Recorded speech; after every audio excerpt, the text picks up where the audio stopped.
If you want to change the world, start off by making your bed. If you make your bed every morning, you will have accomplished the first task of the day. It will give you a small sense of pride, and it will encourage you to do another task, and another, and another. And by the end of the day, that one task completed will have turned into many tasks completed. Making your bed will also reinforce the fact that the little things in life matter. If you can't do the little things right, you'll never be able to do the big things right. And if by chance you have a miserable day, you will come home to a bed that is made, that you made. And a made bed gives you encouragement that tomorrow will be better. To pass SEAL training, there are a series of long swims that must be completed. One is the night swim. Before the swim, the instructors joyfully brief the students on all the species of sharks that inhabit the waters off San Clemente. They assure you, however, that no student has ever been eaten by a shark, at least not that they can remember. But you are also taught that if a shark begins to circle your position, stand your ground. Do not swim away. Do not act afraid. And if the shark, hungry for a midnight snack, darts towards you, then summons up all your strength and punch him in the snout, and he will turn and swim away. There are a lot of sharks in the world. If you hope to complete the swim, you will have to deal with them. So if you want to change the world, don't back down from the sharks. Over a few weeks of difficult training, my SEAL class, which started with 150 men, was down to just 42. There were now 6 boat crews of 7 men each. I was in the boat with the tall guys, but the best boat crew we had was made up of the little guys, the Munchkin crew, we called them. No one was over 5'5". The Munchkin boat crew had 1 American Indian, 1 African American, 1 Polish American, 1 Greek American, 1 Italian American, and 2 tough kids from the Midwest. They out-paddled, outran, and outswam all the other boat crews.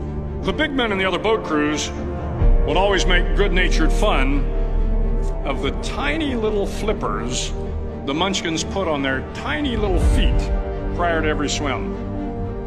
But somehow these little guys from every corner of the nation and the world always had the last laugh, swimming faster than everyone and reaching the shore long before the rest of us. SEAL training was a great equalizer. Nothing mattered but your will to succeed, not your color, not your ethnic background, not your education, not your social status. If you want to change the world, measure a person by the size of their heart, not by the size of their flippers. The 9th week of training is referred to as Hell Week. It is 6 days of no sleep, constant physical and mental harassment, and 1 special day at the Mud Flats. The Mud Flats are an area between San Diego and Tijuana where the water runs off and creates the Tijuana Sloughs, a swampy patch of terrain where the mud will engulf you. It is on Wednesday of Hell Week that you paddle down to the Mud Flats and spend the next 15 hours trying to survive the freezing cold, the howling wind, and the incessant pressure to quit from the instructors.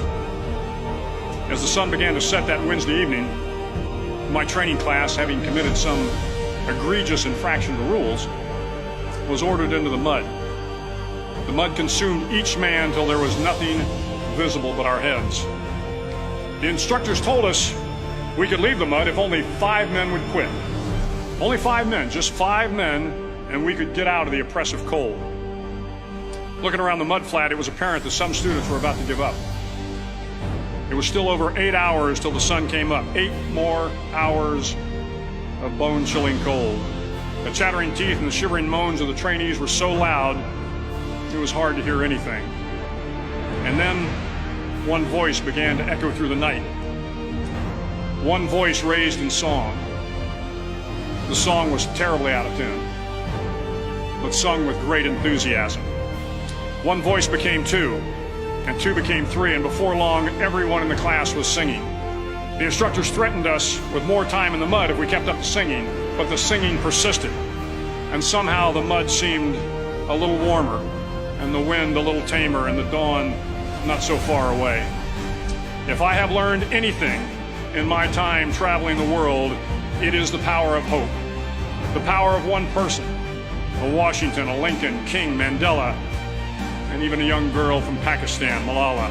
One person can change the world by giving people hope. So if you want to change the world, start each day with a task completed.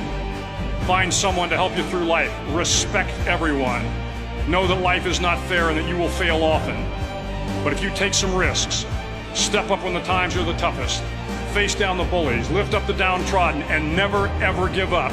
If you do these things, the next generation and the generations that follow will live in a world far better than the one we have today. And what started here will indeed have changed the world for the better.